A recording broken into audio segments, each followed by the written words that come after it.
സാറേ അത് എന്താ പറയാ, ഞാൻ കണ്ടത് അവർ തിരസ്കരിക്കപ്പെട്ടവരാ. അവരെ ആർക്കും വേണ്ട. വിധവമാരുണ്ട്, അനാഥരുണ്ട്, ഭിക്ഷയാചിക്കുന്നു, അവരെയൊന്നും ആർക്കും വേണ്ട. എനിക്ക് ആകെ ഒരു ജാക്കറ്റ് ഒരു സ്വെറ്ററും ഉള്ളത്. അപ്പൊ എന്റെ ജാക്കറ്റ് ഇച്ചിരി വലിപ്പമുള്ളതാ, കാരണം സ്വെറ്റർ അകത്തിടുമ്പോഴും കൊടുത്തണുപ്പാണല്ലോ. അപ്പൊ അവിടെയുള്ള സൈക്കിൾ റിക്ഷക്കാര്, ഭിക്ഷയാചിക്കുന്നവരൊക്കെ പറയും, എനിക്ക് ഒരാൾ വന്ന് പറഞ്ഞു എനിക്കൊന്ന് തരാമോ, എനിക്കില്ല. ഞാൻ അപ്പൊ അത് ഒരാൾക്കൊരു ജാക്കറ്റ് കൊടുത്തു, ഒരാൾക്കൊരു സ്വെറ്റർ കൊടുത്തു. അപ്പൊ ഞാൻ ആ വീട്ടിലേക്ക് ചെന്നപ്പോഴ് വീടല്ല, ഒരു കൊച്ചു കുടില്, ഇത്രയേ ഉള്ളൂ കുടില്. അവൻ ആ കുടിലേക്ക് ഇങ്ങനെ കുനിഞ്ഞു കയറിപ്പോയി. അപ്പൊ ഞാനും ആ കുടിലേക്ക് കുഞ്ഞു കയറിയപ്പോഴ് അവിടെ ഒരു പുരുഷൻ, ഒരു സ്ത്രീ, ഈ ശങ്കറിന്റെ ഒരു എന്താ പറയാ പെങ്ങളുണ്ട്, ഒരു അനിയൻ, ഇത്രയും പേരുണ്ട്. അവരിയ്ക്കുക, ഒരു ബീഹാറി കുടുംബം വീർത്ത് കിടക്കുന്നു. അപ്പൊ എഴുന്നേക്കുന്നില്ല. അപ്പൊ ഞാൻ പറഞ്ഞു എന്താ, ഞാൻ വരാന്ന് പറഞ്ഞ ഞാൻ ഒരു സൈക്കിൾ റിക്ഷ എടുത്ത് പോയി അവരുടെ വീട്ടിലേക്ക്. പോയപ്പോ ഞാൻ നോക്കിയപ്പോ വലിയൊരു നീര് വെച്ച് ശങ്കർ കിടക്കുക. ഞാൻ അവനെ കോരിയെടുത്ത് ഞാൻ പറഞ്ഞു രാജേന്ദ്രൻ മെഡിക്കൽ കോളേജിലേക്ക് പറഞ്ഞു, അവന് വേണ്ടി പ്രാർത്ഥിച്ചു. ഞാൻ പറഞ്ഞു നമുക്ക് അവിടെ പോകാം, എന്തെങ്കിലും കാണിക്കും. പെട്ടെന്ന് എങ്ങനെ ഇവനിങ്ങനെ ചീർത്ത് ഇങ്ങനെ ഒരു അവസ്ഥയിൽ വന്നത്. കാരണം ഞായറാഴ്ച അവനെ കണ്ടതാ ഞാൻ. പിന്നെ അടുത്ത ഞായറാഴ്ച അവനെ ഞാൻ കാണുള്ളൂ. ഞാൻ പലയിടത്തും ഇങ്ങനെ ശുശ്രൂഷയ്ക്ക് പോകും. ഒന്നതിന് മുമ്പത്തെ സംഭവം, ഡോക്ടർ പറയാ ബ്ലഡ് കൊടുക്കാൻ ആരുമില്ല, എ പോസിറ്റീവ് വേണം. ഞാനാണെങ്കിൽ 1 മാസമായി, 29 ദിവസമായി ഉപവാസം. ഡോക്ടർ പറഞ്ഞു ആർക്കും കൊടുക്കാനില്ല, കിട്ടുന്നില്ല. ഞാൻ പറയാം എന്റെ എ പോസിറ്റീവാ, ഞാൻ കൊടുക്കാന്ന് പറഞ്ഞു. അപ്പൊ നാണയിട്ട് വന്നു. ഞാൻ അവന്റെ ബെഡിലെ നാണയം ഇട്ടു. ഞാൻ ആ നാണയം ഇട്ടു. ഞാൻ നോക്കുമ്പോ ഉണ്ടല്ലോ, ഇവന്റെ വിരളൊന്നും അല്ലെങ്കിലും വലിയ വീർത്തായിരിക്കുന്ന എല്ലാം ശരീരം മുഴുവൻ. ഇവന്റെ കുഞ്ഞു വിരൾ ഇങ്ങനെ അനങ്ങുക നാണയത്തില്, ഇങ്ങനെ നാണയം ഇങ്ങനെ അവനിങ്ങനെ തൊടാനായിട്ട് ഇങ്ങനെ.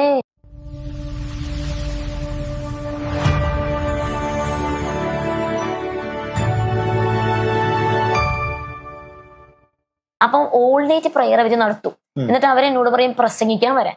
ഞാനൊരു 10 മണി വരെ പ്രസംഗിച്ചിട്ട് ഞാൻ തിരിച്ചു പോകും, 10 മണിയാകുമ്പോ തന്നെ.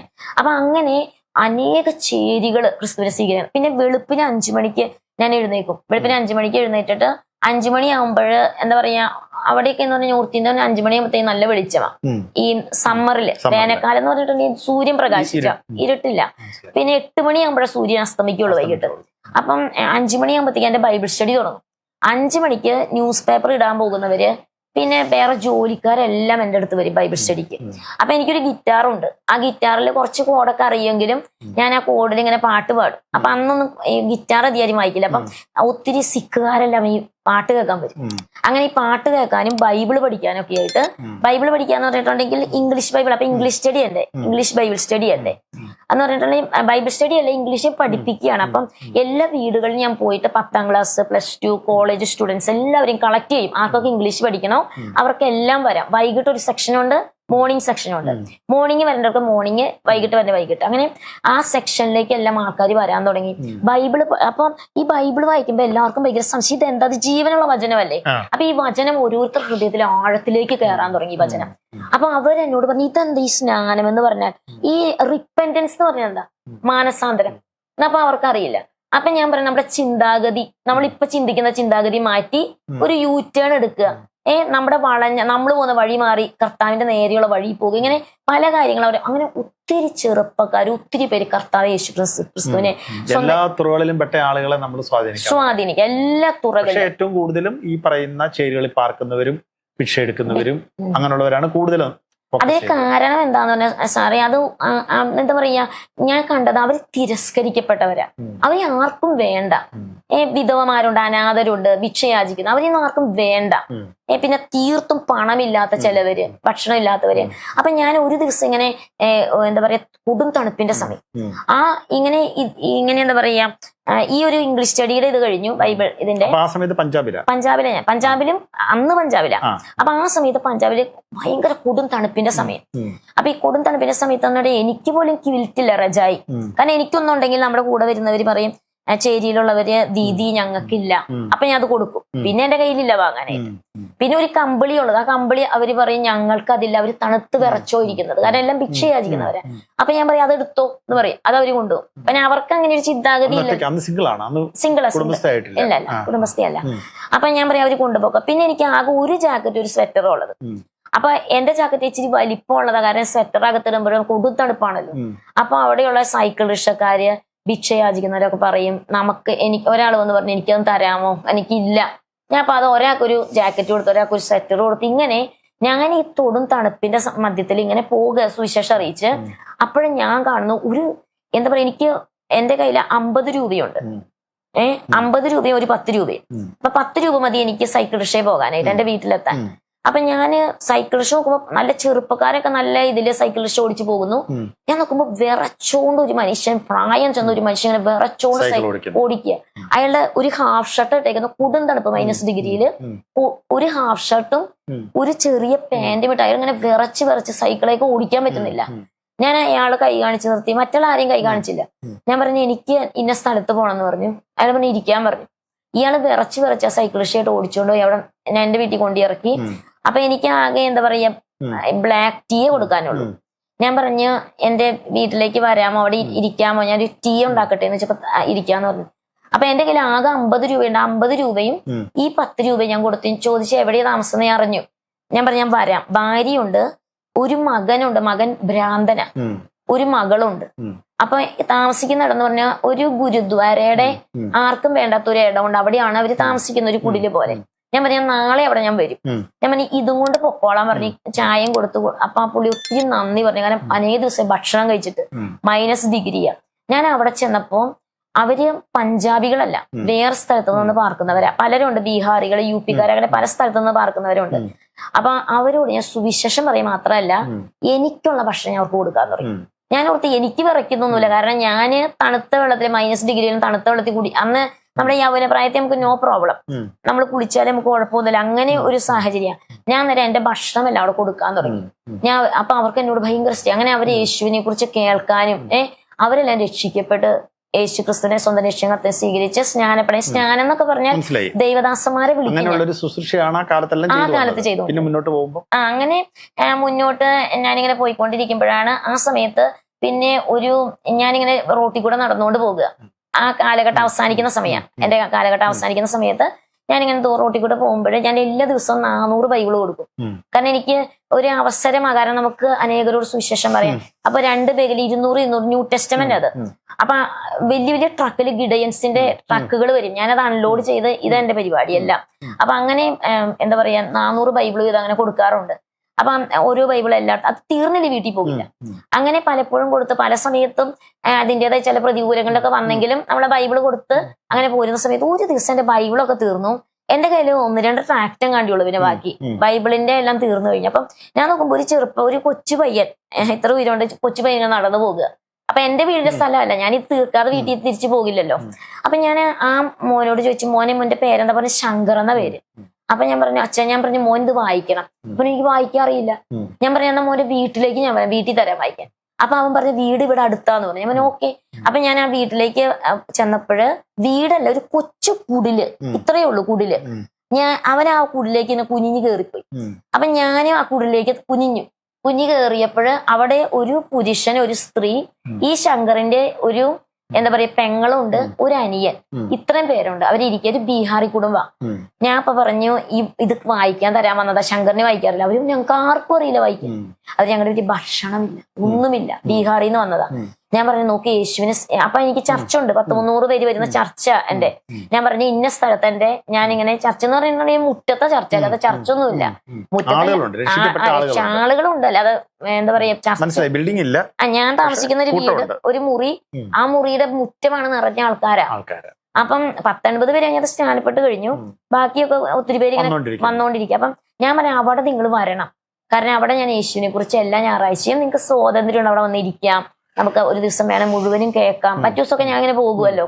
അപ്പം ഇങ്ങനെ ശങ്കറിന്റെ കുടുംബം വരാൻ തുടങ്ങി. കുറച്ചു ദിവസം കഴിഞ്ഞപ്പോ ശങ്കറിന്റെ അപ്പനും അമ്മയും എന്റെ അടുത്ത് വന്ന് പറഞ്ഞു ഓടി വരിക, കാരണം അന്നൊന്നും ഫോണില്ല, എന്റെ ഉണ്ട് ഫോൺ, അവർക്കൊന്നുമില്ല. അവര് എന്റെ വീട്ടിൽ വരിക, വാടക വീട്ടിൽ വന്ന് പറഞ്ഞു ശങ്കർ എഴുന്നേൽക്കുന്നില്ല. ആ ശങ്കർ ഇങ്ങനെ വീർത്ത് കിടക്കുക, ഭയങ്കര ഒരു വലിയ ശരീരമായിട്ട് വീർത്ത് കിടക്കുന്നു. അപ്പൊ എഴുന്നേൽക്കുന്നില്ല. അപ്പൊ ഞാൻ പറഞ്ഞു എന്താ, ഞാൻ വരാന്ന് പറഞ്ഞ ഞാൻ ഒരു സൈക്കിൾ റിക്ഷ എടുത്ത് പോയി അവരുടെ വീട്ടിലേക്ക്. പോയപ്പോ ഞാൻ നോക്കിയപ്പോ വലിയൊരു നീര് വെച്ച് ശങ്കർ കിടക്കുക. ഞാൻ അവനെ കോരിയെടുത്ത് ഞാൻ പറഞ്ഞു രാജേന്ദ്രൻ മെഡിക്കൽ കോളേജിലേക്ക് പറഞ്ഞു, അവന് വേണ്ടി പ്രാർത്ഥിച്ചു. ഞാൻ പറഞ്ഞു നമുക്ക് അവിടെ പോകാം, എന്തായാലും കാണിക്കും. പെട്ടെന്ന് എങ്ങനെ ഇവനിങ്ങനെ ചീർത്ത് വീർത്ത് ഇങ്ങനെ ഒരു അവസ്ഥയിൽ വന്നത്, കാരണം ഞായറാഴ്ച അവനെ കണ്ടതാ ഞാൻ. പിന്നെ ഞാൻ അടുത്ത ഞായറാഴ്ച അവനെ ഞാൻ കാണുള്ളൂ, ഞാൻ പലയിടത്തും ഇങ്ങനെ ശുശ്രൂഷയ്ക്ക് പോകും. ഞാൻ നേരം അവനെ കോരിയെടുത്ത് എന്റെ സൈക്കിൾ റിക്ഷയിലാക്കി. ഞാൻ പറഞ്ഞു അവരോട് പേരൻസിനോടും നിങ്ങൾ വരാൻ പറഞ്ഞു. അവര് സൈക്കിളുണ്ട്, സൈക്കിളും ചവിട്ടി അവര് വരിക. സൈക്കിളും ചവിട്ടിയവരെ ഞാൻ അവിടെ അഡ്മിറ്റ് ചെയ്തവനെ. പൈസ കൊടുക്കണ്ട നമുക്കൊന്നും. ഞാൻ ഒരു ഡോക്ടേഴ്സിനോട് ഡോക്ടേഴ്സ് ഡയഗ്നോസ് ചെയ്തപ്പോ അവന്റെ കിഡ്നി ഇല്ല, കിഡ്നി പോയി. 8 വയസ്സുള്ളൂ, കേടായി പോയി.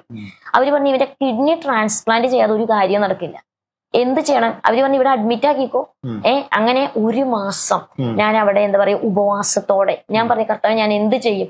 എല്ലാ ദിവസവും രാവിലെ ഒരു ഗിറ്റാറുമായിട്ട് പോകും, മുട്ടുമേ നിന്ന് അവന്റെ ബെഡിന്റെ അവിടെ ഒന്ന് പ്രാർത്ഥിക്കും, ഡോക്ടേഴ്സിനോട് ഇംഗ്ലീഷിൽ സംസാരിക്കും, എന്തൊക്കെയാന്നൊക്കെ അറിയും. അവൻ സീരിയസാ. അവസാനം എന്റെ ടീമിലുള്ള പിള്ളേരെല്ലാം കൂടിയിട്ട് കുറച്ച് നാണയം എന്റെ കരുത്തി തന്നു. പറഞ്ഞ നമുക്കൊന്നുമില്ല കൊടുക്കാൻ അവന്, അല്ലേ? അപ്പൊ ഞാൻ ഉപവാസം, കാരണം നമ്മുടെ അങ്ങനെ ഒരു ലൈഫാ. അപ്പൊ ഇത് അവർക്ക് കൊടുക്കണം. ഞാൻ ഈ നാണയമായിട്ട് അടുത്ത ദിവസം പോകുന്നത്, രാവിലെ പോകും, പകലും കൂടി അവന്റെ കൂടെ ഇരുന്നിട്ട് ഞാൻ അപ്പൊ ഇവന്റെ വിടുതൽ എനിക്ക് വേണം. ഞാൻ മുട്ടുമ്പോ ഇരുന്ന് പ്രാർത്ഥിക്കാത്ത ഇവന്റെ കിഡ്നി ശരിയാക്കണം പ്രാർത്ഥിച്ചുകൊണ്ടിരിക്കുക. അന്ന് ഞാൻ 30 ദിവസം കഴിഞ്ഞു. ഞാൻ അന്നേരം ഡോക്ടറിനെ വിളിച്ച് പറയുക, എന്നാൽ ഈ നാണയത്തൊട്ട് പയ്യാൻ പോകുന്നതിന് മുമ്പത്തെ ദിവസം സംഭവം.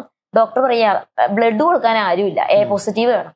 ഞാനാണെങ്കിൽ 1 മാസമായി 29 ദിവസമായി ഉപവാസം. ഡോക്ടർ പറഞ്ഞു ആർക്കും കൊടുക്കാനില്ല, കിട്ടുന്നില്ല. ഞാൻ പറയാം എന്റെ എ പോസിറ്റീവാ, ഞാൻ കൊടുക്കാന്ന് പറഞ്ഞു. അപ്പൊ ഡോക്ടർ ഞാൻ വല്ലാതെ സ്കെൽറ്റനായിട്ട് ഇരിക്കുന്നത്. ഒന്നും ഉപവാസം, പിന്നെ ഉപവാസം അല്ലാത്ത സമയം നമ്മൾ മിഷനിൽ ഒത്തിരി ഇൻവോൾവ് ആണ്, അങ്ങനെ ഭക്ഷണമൊന്നും അങ്ങനെ കെയർ ചെയ്യുന്നില്ല. അപ്പം ഡോക്ടറിന് എടുക്കാൻ പറ്റില്ല, സിൽവിയുടെ എടുക്കാൻ പറ്റില്ല, ഇത് എന്താ പറയാ ഒത്തിരി ബ്ലഡ് കുറവാ. ഞാൻ പറഞ്ഞു എടുത്തേ പറ്റുള്ളൂ, ഇത് എന്റെ സ്വന്തം സഹോദരനെ കിടക്കുന്നത്, എന്റെ എടുക്കണം, ബ്ലഡ് എടുക്കണം എന്ന് പറഞ്ഞാൽ അങ്ങനെ ഡോക്ടർ ഞാൻ പറഞ്ഞ നിർബന്ധം പറഞ്ഞ അങ്ങനെ ഡൊണേറ്റ് ചെയ്തു. ആ ബ്ലഡ് അവന് കയറ്റുന്ന കണ്ടോണ് ഞാൻ പോകുന്നത്. അടുത്ത ദിവസമാണ് ഈ നാണയമായിട്ട് ഞാൻ വരുന്നത്.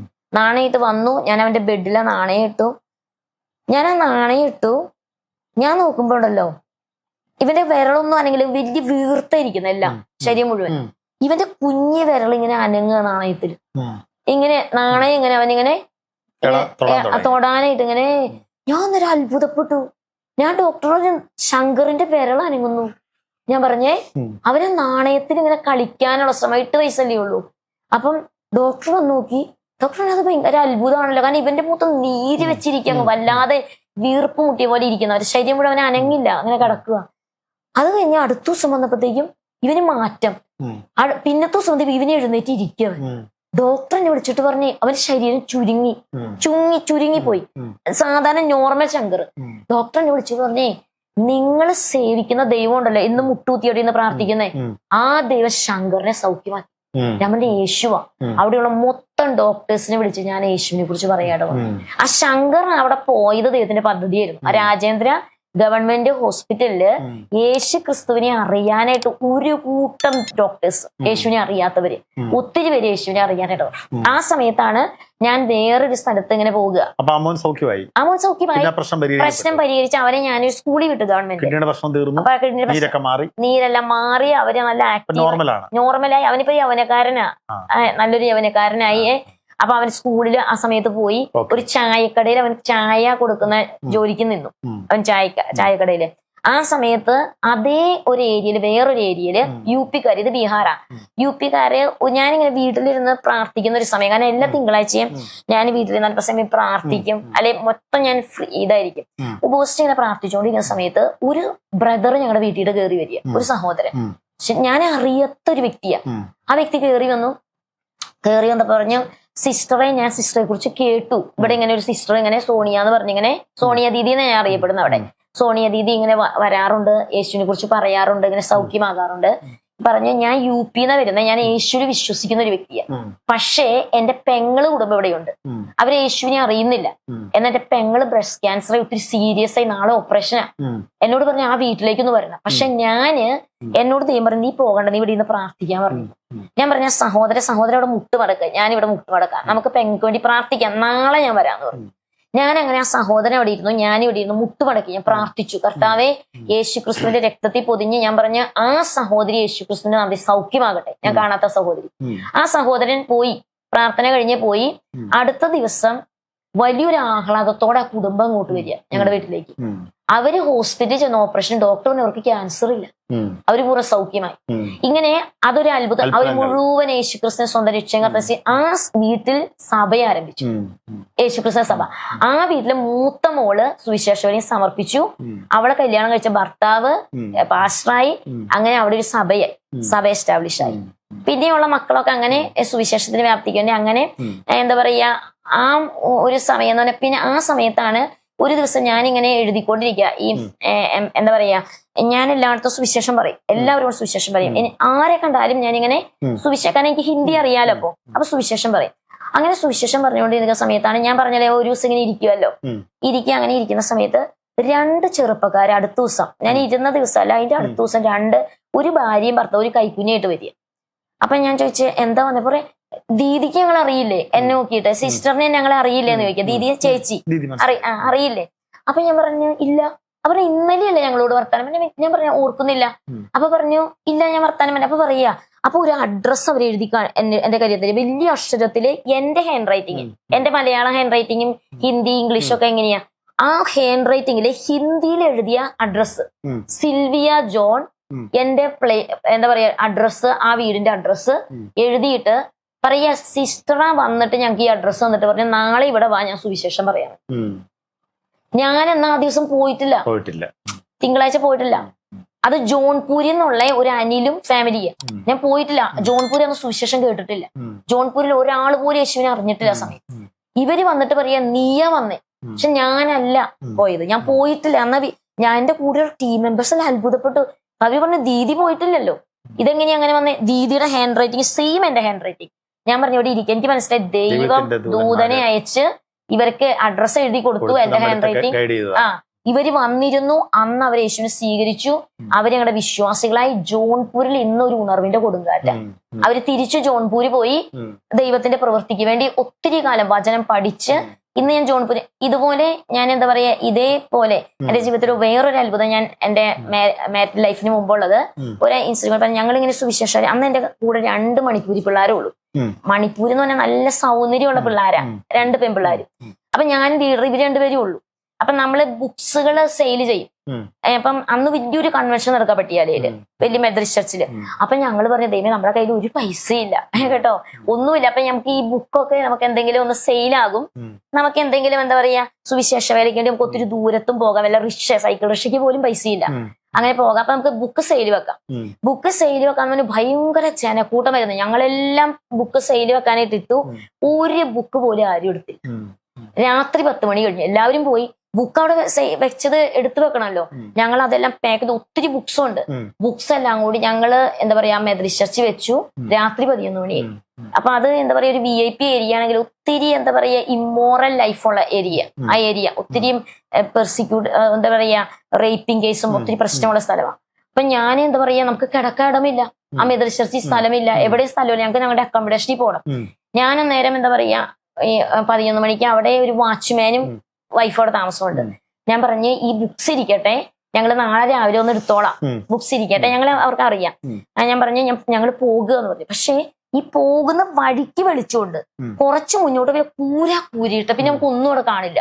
ഭയങ്കര അങ്ങനത്തെ ഒരു ഭീകരമായ സ്ഥലമാണ്. രാത്രി 12 മണി കഴിഞ്ഞാൽ നമുക്ക് എന്താ പറയാ പല കരച്ചിലിന്റെ ശബ്ദങ്ങളും പലതും കേൾക്കുന്ന ഒരു സ്ഥലമാണ്. ഞങ്ങള് 3 പേരും കൂടി നടക്കുക, യേശുവേ സ്തോത്രം സ്തോത്രം എന്ന് പറഞ്ഞ് ഞങ്ങളിങ്ങ് പോയി. ഞങ്ങൾക്ക് അവിടെ എത്തണ്ടേ, ഞങ്ങളുടെ പൈസ ഇല്ല. സൈക്കിൾ റിക്ഷ നോക്കി, നാളെ വല്ലതും പൈസ തരാന്ന് പറഞ്ഞ് സൈക്കിൾ റിക്ഷ വിളിക്കാം. സൈക്കിൾ റിക്ഷ ഒന്നുമില്ല. അപ്പം അന്നെങ്ങാണ്ട് എന്റെ കയ്യിൽ സോറി 10 രൂപയും കണ്ട് ഉണ്ടെന്ന് തോന്നുന്നു. 10 രൂപയുണ്ട്, തിരിച്ചു പോകണ 10 രൂപയുണ്ട്. അങ്ങനെ കണ്ട് ഒരു 10 രൂപയുടെ ഒരു ഓർമ്മയുണ്ട്. അതാ സൈക്കിൾ റിക്ഷയിലൊന്നുമില്ല. ഞങ്ങള് ഇരുട്ടിലേക്ക് കയറിയതും പെട്ടെന്ന് ഇരുട്ടിന്റെ സൈഡും 3 ബൈക്ക്, അതില് 3 പേരിരിപ്പുണ്ട്. ഭയങ്കര അജാനുബാഹുക്കളായ എന്താ പറയാ മല്ലന്മാരെ യൗവനക്കാര്. ഞങ്ങളെ വളയവര്. ഞങ്ങള് ദൈവമേ, കാരണം ഞങ്ങള് യേശുവെ ഞങ്ങൾ എന്ത് ചെയ്യും? കാരണം ഞങ്ങൾക്ക് രക്ഷപ്പെട്ടൊരു മാർഗവും ഇല്ല. അവിടെ വിജനമായ സ്ഥലം. എന്താ പറയാ അവര് ഞങ്ങളെ വളഞ്ഞതും ഞാൻ യേശുവെ ഞങ്ങളെ രക്ഷിക്കണേ എന്ന് പറയുന്നു. പെട്ടെന്നൊരു കാറ് ഭയങ്കര പ്രകാശത്തിൽ അവിടെ വന്നു. ആ പ്രകാശം കൂടി ഇവരുടെ മേലേക്കാണ് വരുന്നത്. പ്രകാശം വരുന്നതും ഈ ബൈക്ക് ഇങ്ങനെ അങ്ങ് പോയി. പെട്ടെന്ന് എല്ലാ ബൈക്കുകളും അങ്ങ് പോയി. ഈ കാറ് ഞങ്ങളുടെ അടുത്ത് വന്നു. ഈ കാറിൽ പ്രായം ചെന്ന ഒരു ദൈവദാസിയെ പോലെ 2 പേര് ഇരിപ്പുണ്ട്. എനിക്ക് നല്ല സുപരിചിതമായ മുഖമുള്ള പോലെ എനിക്ക് കാണുന്നത്. കാരണം എനിക്ക് വേണ്ടി എപ്പോഴും പ്രാർത്ഥിക്കുന്ന ഒരു ദേവദാസിയുണ്ട് തൃശ്ശൂര്. അവരിപ്പോൾ സുപരിചിതരായിട്ടുള്ള 2 പേര്. അവര് ചോദിച്ചാൽ എവിടേക്കാ പോകണ്ടേ? ഞാൻ പറഞ്ഞു ഇന്ന സ്ഥലത്തേക്കാ പോകണ്ടേ. അപ്പൊ അവര് പറഞ്ഞു എന്നാ കേറുന്ന എവിടെയാ കയറണ്ടേ? നോക്കിയപ്പോ ഒരു സൈക്കിൾ റിക്ഷ വന്ന് നിൽക്കുക. ഒരു മനുഷ്യ സൈക്കിൾ റിക്ഷ ഇട. അപ്പൊ ഇതുവരെ ഞങ്ങൾ നോക്കിയ സൈക്കിൾ റിക്ഷ കണ്ടില്ല. ഈ ബൈക്കുകാർ വന്ന് ഞങ്ങൾ വളഞ്ഞിരിക്കുക. പക്ഷെ ഒരു സൈക്കിൾ റിക്ഷ പെട്ടെന്ന് വന്നു. ഈ സൈക്കിളിഷ് ഞങ്ങൾ കയറി, സൈക്കിളിഷ് ഇങ്ങനെ പോകുന്നു, ഈ കാറ് ഞങ്ങളുടെ പുറകാലെ വെളിച്ചവുമായിട്ട്. ഈ സൈക്കിൾ റിക്ഷ ഞങ്ങളുടെ വീടിന്റെ മുമ്പിൽ വന്ന് നിന്നു. ഞങ്ങൾ ഇറങ്ങി. ഞാൻ തിരിഞ്ഞ് പൈസ കൊടുക്കാനായിട്ട് 10 രൂപ എങ്ങാണ്ടെയാ. തിരിഞ്ഞ് പൈസ കൊടുക്കാൻ നോക്കുമ്പോ സൈക്കിൾ റിക്ഷ കാണുന്നില്ല. ഞാൻ കാറിന് പോയി, കാറുമില്ല. ഞങ്ങളുടെ വീടിന്റെ മുമ്പിൽ വന്നു, അതെല്ലാം അപ്രത്യക്ഷമായി. ഞങ്ങൾ വീട് തുറന്നു കയറി. അങ്ങനെ ഈ എന്താ പറയാ ഏഞ്ചലിക്ക് എൻകൗണ്ടർ എന്റെ ലൈഫിൽ ഇങ്ങനെ പല പ്രാവശ്യം ഉണ്ടായിട്ടുണ്ട്. ദൂതന്മാരുടെ ഇടപെടൽ, ദൈവം അയച്ചിട്ടുള്ള ദൂതന്മാരുടെ ഇടപെടൽ ഉണ്ടായിട്ടുണ്ട്. അതെ, അത്ഭുതകരമായിട്ട് മുന്നോട്ട് പോയിട്ടുണ്ട്. അത്ഭുതകരമായിട്ട്. പിന്നെ ഏത് പ്രതികൂലത്തിലും ദൈവം. പിന്നെ എന്റെ ജീവിതത്തിലെ ഈ സിംഗിൾ ലൈഫിലുണ്ടായിരുന്ന വേറൊരു എന്റെ ഇൻസിഡന്റ് കൂടി പറയാൻ ആഗ്രഹിക്കുക. ആ 2 ഇൻസിഡന്റ് എന്ന് പറഞ്ഞാൽ അതും ഭയങ്കര ദൈവികമായിട്ടുള്ള ഒരു ഭക്ഷണമില്ല നമുക്ക്. കാരണം എന്റെ വീട്ടിലൊക്കെ എന്ന് പറഞ്ഞാൽ നമുക്ക് ഭക്ഷണത്തിന് ഒരു കുറവും ഇല്ലാതെ നമ്മള് കേരളത്തില് പ്രയാസം. അത് പ്രയാസം എന്ന് പറഞ്ഞാൽ ഞാൻ ഒരാളോട് ചോദിക്കില്ല. ഇപ്പൊ ഒരാൾ പറയാൻ നിനക്ക് ഞാൻ ഇത്ര പൈസ തരാൻ ആഗ്രഹിക്കുന്നു എന്ന് പറഞ്ഞാൽ പോലും ഞാൻ അവരോട് പറയില്ല ആഹാ വേണം, ആവശ്യമുണ്ട്. അപ്പം ഞാൻ ദൈവത്തോട് കർത്താവ് കാണുന്നുണ്ടല്ലോ, അപ്പൊ ഞാൻ എപ്പോഴും മുട്ടുമേലിരിക്കുകയുള്ളൂ കേട്ടോ. അപ്പൊ നമ്മുടെ എന്താ പറയാ എല്ലാ വിഷയത്തിനും ചേരികൾ അവിടെ വർക്ക് ചെയ്യുന്ന ചേരികൾക്ക് ഭക്ഷണം ഇല്ലെങ്കിലും ഞാൻ അങ്ങനെ മുട്ടുമേലിരിക്കുകയുള്ളൂ. ഒന്നും ഇല്ലെങ്കിലും മുട്ടുമേലിരിക്കുക. അപ്പൊ അപ്പൊ ഒരു ദിവസം ഇങ്ങനെ എന്താ പറയാ ഞാനൊരു വീട്ടിൽ നിൽക്കുക, എന്താ പറയാ ഈ ടീമുമായിട്ട്. അപ്പൊ ഫ്രീ ആയിട്ട് വീട് തന്നു. അപ്പൊ വീട്ടില് എന്താ പറയാ നമുക്ക് പിന്നെ ഭക്ഷണത്തിന് 1-ാമത്തെ ദിവസം വകയില്ല. 15 പേരുണ്ട് ഞങ്ങള്. അപ്പൊ 2-ാം ദിവസം വകയില്ല. നമ്മൾ സുവിശേഷവരിക്കൊക്കെ പോകുന്നുണ്ട്. 3-ാം ദിവസവും വകയില്ല. 3-ാം ദിവസം ആയപ്പോഴത്തേക്ക് എല്ലാ പിള്ളേരും എല്ലാം നോർത്ത് ഇന്ത്യക്കാരെയാണ് ആ ടീമിലുള്ളവര്. ഞാനൊരു മലയാളി ലീഡറാണ് ഉള്ളത്. അപ്പൊ അവരെല്ലാം കൂടി പറഞ്ഞു ഞങ്ങൾക്ക് നിൽക്കാൻ പറ്റില്ല, നീ എന്താ ചെയ്യുന്നേ, ഭക്ഷണം വേണം. എത്ര നാള് ഭക്ഷണം ഇല്ലാതെ. അവരൊക്കെ പ്രായമില്ല, എല്ലാവരും ഞങ്ങൾ ഒരുപോലെ. പിള്ളേരെല്ലാം ചെറിയ പ്രായം വലുതില്ലാത്ത പിള്ളേരാ. അപ്പൊ ഞാൻ അടുക്കളയിൽ നിന്ന് മുട്ടുമടക്കി പ്രാർത്ഥിച്ചു. ഞാൻ പറഞ്ഞു കർത്താവേ എന്താ പറയാ ഞാൻ പറഞ്ഞു ഭക്ഷണം ഒന്നും അന്വേഷിച്ചല്ല ഞാൻ സുവിശേഷവരയ്ക്ക് ഇറങ്ങിയത്. യേശു ക്രിസ്തുവിന് വേണ്ടി എന്തും സഹിക്കാൻ ഞാൻ തയ്യാറാണ്. എനിക്ക് ജീവിക്കുന്ന ക്രിസ്തു മരിക്കുന്ന ലാഭവുമാണ്. ഞാൻ എന്ത് സഹിക്കാൻ. പക്ഷെ എന്റെ കൂടെയുള്ളവര് പട്ടിണി കിടക്കാൻ എനിക്ക് പറ്റില്ല കർത്താവെന്ന് ഞാൻ പറയലും ഒരു എന്താ പറയാ റിങ് ചെയ്യുക. നമ്മുടെ ലാൻഡ് ലോൺ ഉണ്ടാവില്ലേ, ലാൻഡ് ലോൺ ഇങ്ങനെ റിങ് ചെയ്യുക. അപ്പൊ നമുക്ക് എന്താ പറയാ ഈ ലീഡറിനെ മാത്രം ലാൻഡ് ലോണിൽ എടുക്കാൻ പാടുള്ളൂ, അങ്ങനെ നിയമമുണ്ട്. ഞാൻ ചെന്ന് പിക്കപ്പ് ചെയ്തപ്പോ ഒരു സ്ത്രീ ശബ്ദമാണ്. അവരെന്നോട് പറഞ്ഞു സോണിയല്ലേ. ഞാൻ പറഞ്ഞു എന്നെ എങ്ങനെ അറിയാം. അപ്പൊ പറഞ്ഞു നിങ്ങൾ ഇന്ന ചർച്ചിൽ വന്ന് നമ്മുടെ കോറിയോഗ്രാഫി പല പ്രോഗ്രാം ഞങ്ങൾ നടത്തി. അപ്പം ഇന്ന വീട്ടിൽ താമസിക്കാൻ വന്ന ടീമാണെന്നറിയാം. അപ്പൊ എന്റെ ലീഡറിന്റെ പേര് സോണിയ, വീട്ടിൽ വിളിക്കുന്നതെന്നൊക്കെ അവർക്ക് അറിയാം. അപ്പൊ അവര് പറഞ്ഞു ഞങ്ങൾക്ക് ഈ വീട്ടുകാരുമായിട്ട് അറിയാം, ആ വീട്ടുകാർ അവിടെ ഇല്ലല്ലോ ഇപ്പോ, 6 മാസത്തേക്ക് നിങ്ങൾക്ക് വീട് തന്നെയല്ലേ. അപ്പം ഞാൻ പ്രാർത്ഥിച്ചുകൊണ്ട് ദൈവം ഒരു ദർശനം കാണിച്ചു, ഇങ്ങോട്ട് വരാൻ പറഞ്ഞു. എന്നിട്ട് ഒരു അഡ്രസ്സ്. അപ്പൊ എന്റെ കയ്യിൽ ഒരു പൈസയില്ല. ഞാൻ പറഞ്ഞ സിസ്റ്റർ എവിടെയാന്ന് ചോദിച്ചപ്പോ അവര് ഞങ്ങൾക്ക് വഴി പറഞ്ഞു ഇന്ന ഇതിലൂടെ വന്ന് ഇങ്ങനെ വരാൻ പറഞ്ഞു. അപ്പൊ ഓട്ടോ വിളിച്ച് വരാനാ പറഞ്ഞു. പക്ഷെ ഓട്ടോ റിക്ഷയ്ക്ക് പൈസയില്ല കയ്യിൽ. ഞാൻ കുറച്ച് പിള്ളേരുമായിട്ട് ഞാൻ പറഞ്ഞു നമുക്ക് പോകാം. ഇങ്ങനെ വീട് അന്വേഷിച്ച് നടന്ന് കുറേ നടന്നു പോയപ്പോ ആ വീട്ടിലെത്തി. അവിടെ ഒരു സിസ്റ്റർ ഇരിപ്പുണ്ട്. സിസ്റ്റർ പറഞ്ഞു എന്റെ പേര് വെളിപ്പെടുത്തരുത്. ഒരുപക്ഷെ ആ സിസ്റ്റർ പല പ്രാവശ്യം എന്റെ ഈ സാക്ഷ്യം കേട്ട് കാണുമായിരിക്കാം, കേൾക്കാൻ സാധ്യതയുണ്ട്. അന്നേരം പേര് വെളിപ്പെടുത്തരുത്. ഞാൻ പ്രാർത്ഥിച്ചുകൊണ്ട് ഒരു ദർശനം കണ്ടു. ദർശനത്തിൽ ദൈവം പറഞ്ഞു സോണിയയ്ക്കും ടീമിനും 1 മാസത്തേക്കുള്ള അടുക്കളയ്ക്കുള്ള എല്ലാ സാധനങ്ങളും A to Z എന്താ പറയാ ഉപ്പ് തുടങ്ങി എല്ലാം കൊടുക്കണം എന്ന് പറഞ്ഞ് അവർ 1 മാസത്തേക്കുള്ള ഒത്തിരി സാധനങ്ങൾ ഞങ്ങളുടെ അടുക്കളയ്ക്കുള്ള വാങ്ങി വെച്ചേക്കുക. എന്നിട്ട് അവര് കുറെ പൈസ എന്റെ കരത്തിൽ തന്നിട്ട് പറഞ്ഞു ദൈവത്തിന്റെ പരിശുദ്ധാത്മ പറഞ്ഞു മുട്ടുമടക്കിയതും ദർശനം കണ്ടു, നിന്നെ ദൈവം ദർശനത്തിൽ കാണിച്ചു പറഞ്ഞു നിനക്ക് ഇത് കൊടുക്കാനായിട്ട്. അങ്ങനെ ഞങ്ങളുടെ ആ സമയത്ത് ഇത് മാറി.